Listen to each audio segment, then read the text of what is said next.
Hello there modelers, we are back in the train room and I have taken everything off the layout at the moment. That is because I'm about to start ballasting and spraying the track to weather it. So what I've done so far off camera is I have gone through and I've plugged all the gaps with sleepers. I know they're not perfect, but once you put the ballast in, I'm sure you won't really notice that. So that needs a little bit of adjustment, but you know, once I've sorted it out, it'll be fine. But I've done a little test piece here of ballast using the Woodland Scenics medium grey. I'm aware that it's slightly overscale because I used the same thing on my 00 layout, but I think, you know, just from a distance, it looks absolutely fine. And I have 2 packets of this already. As you can see, I've used it over here, and it looks great. So yeah, I think it'll work out fine.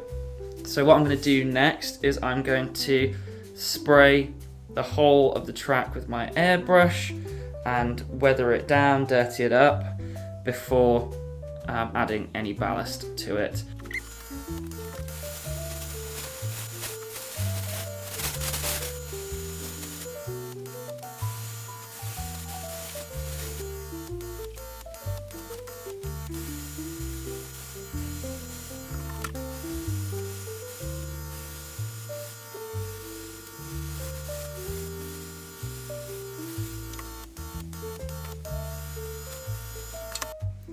So here we are folks, a few hours later. I didn't film it because I was having major troubles with the airbrush. It's been a long time since I used it and it was just getting clogged up and really struggling. But we got there eventually. We've now sprayed all of the layout and the next job is to scrub the rails down and get them electrically working again. I made sure to tape up the point blades for continuity's sake as well. So pretty happy with the way things have gone. It's suitably dirty. You know, for those who wonder, you know, are tracks really that dirty in real life?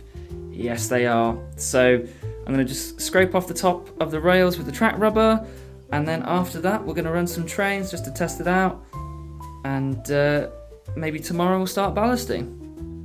So a couple of weeks has passed now since the last clip, and I've done a few things after spraying the layout that I haven't shown yet, just because there are so many videos on it on the internet already. So as you can see, I've started ballasting properly. None of it's glued down at the moment, and you'll see why later on in the video. But I've just started ballasting, and I've run out of ballast now, so I've only been able to do a set amount. So once I get another bag of ballast, then I'll finish that off. Another thing that I've done is I've actually drilled the holes for the point motors now.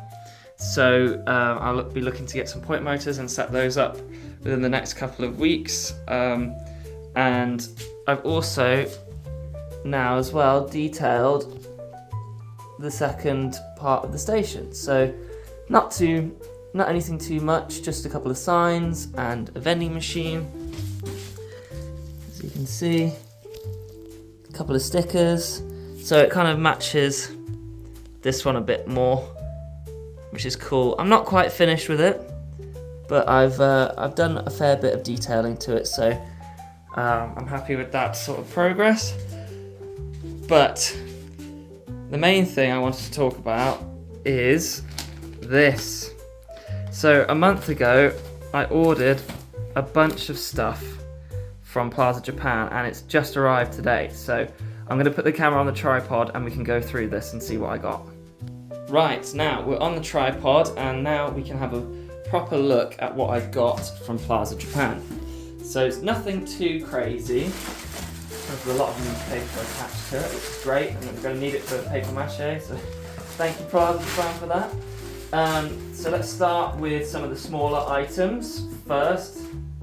So the first items that I got are these retaining walls, Green Max retaining walls. So this will be for the station. It's kind of like a sort of concrete block pattern, which is really cool. And then I also got these sort of cobbled walls as well.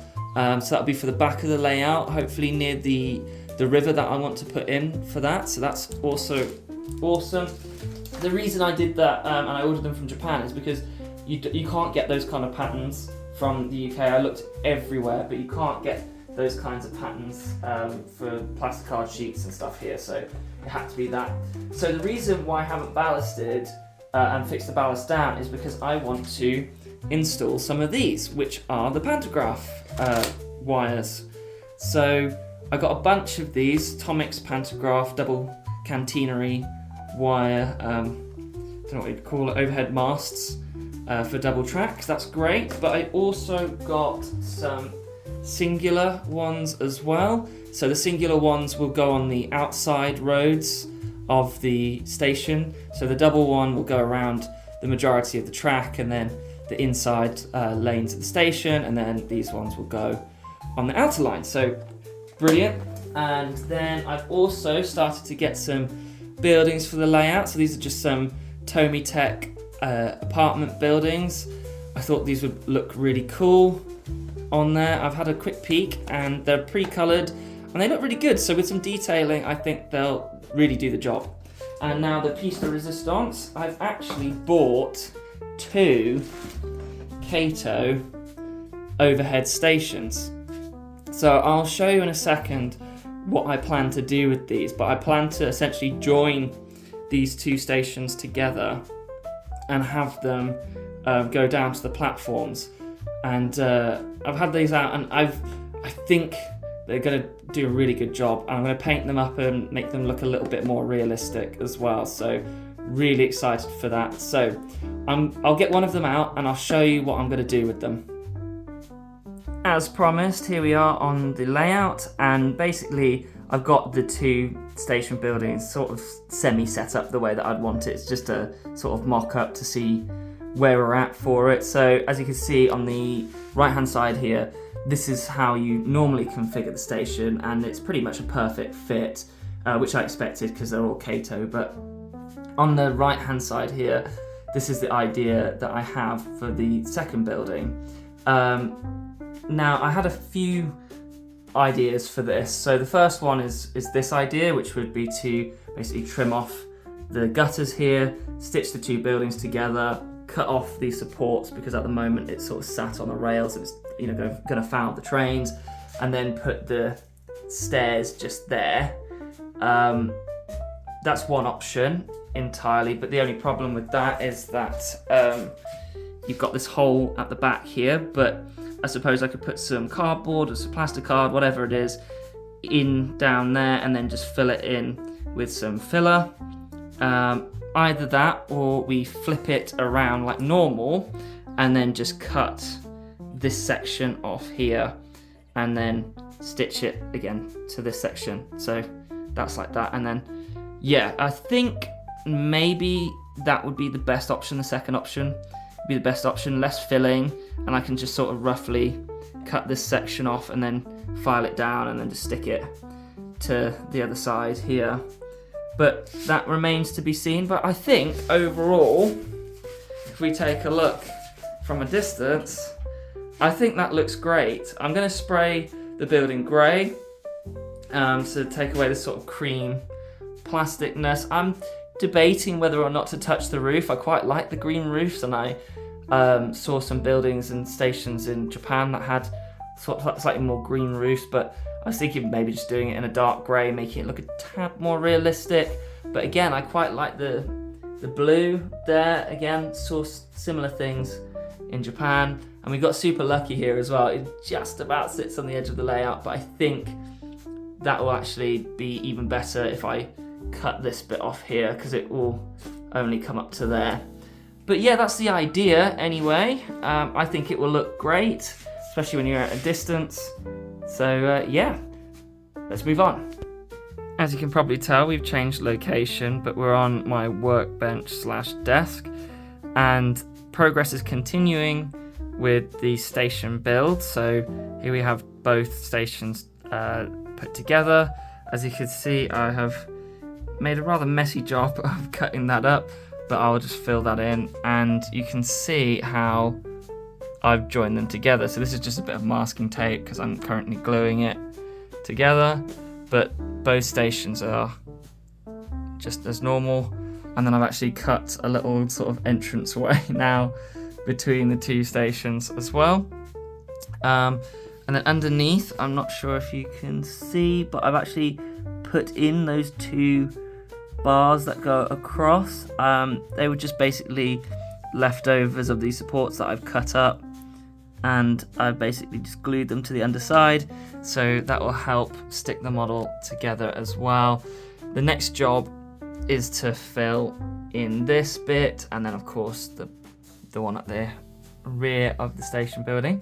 So a couple of hours later, I've been rather busy, and I'm pretty much finished with it, so I can move on to spraying things soon. But as you can see, I've kind of attacked the roof. It's not as straight as I would have liked it, but it's okay, it's all right. I think it will disappear a bit more once it's all sprayed again. And it's not too noticeable, but I've also filled in the gaps here, and then again, if I just turn it around, I filled in the gap back here, and then I've also cut down this roof section. This one was a lot easier to do, a lot straighter. So really happy with that all round. And yeah, it's just worked out exactly as I would have liked it. So the next step for this is to spray it with some grey primer, and then to spray the roof with some darker grey material. The only thing I'm not too happy with, it's not the end of the world, is this bit here, because as you can see, this gutter is going to go around the corner, but it can't. And then this one is kind of not doing anything.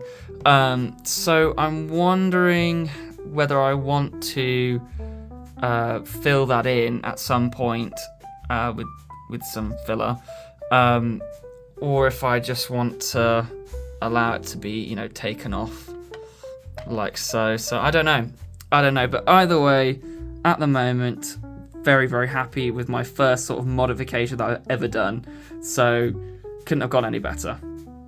Now we're back in the train room, and I've put the station in position, and I've also given it a coat of primer, and it looks really, really good. And those joins have pretty much disappeared.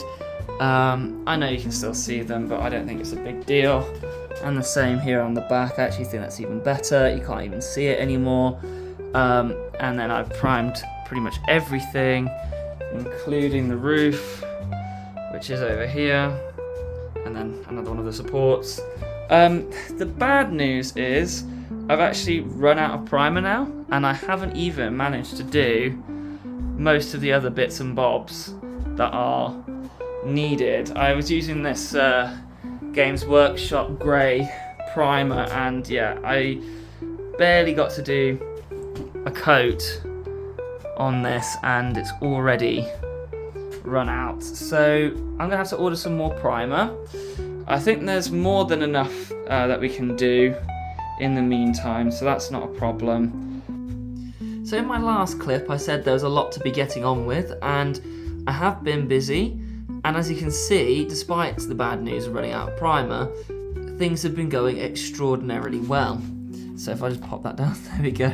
So I've done the roof parts in the kind of dark blue, dark grey, and wow, it just looks so good. And you're really starting to see the building come together now, and it starts to look like a serious model now. So as I say, this is going phenomenally well, and I'm really, really happy with the way things are going.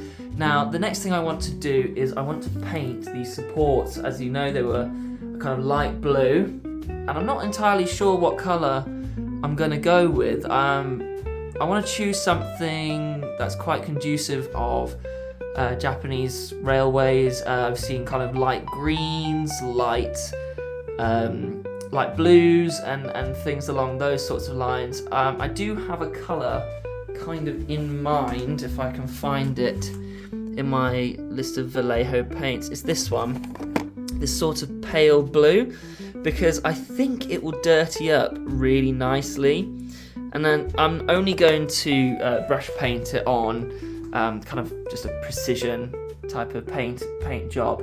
But yeah, I am really, really happy with the way this has gone, and I've said it before, I can't ask for this to go any better, and I'm hoping I'm not jinxing this.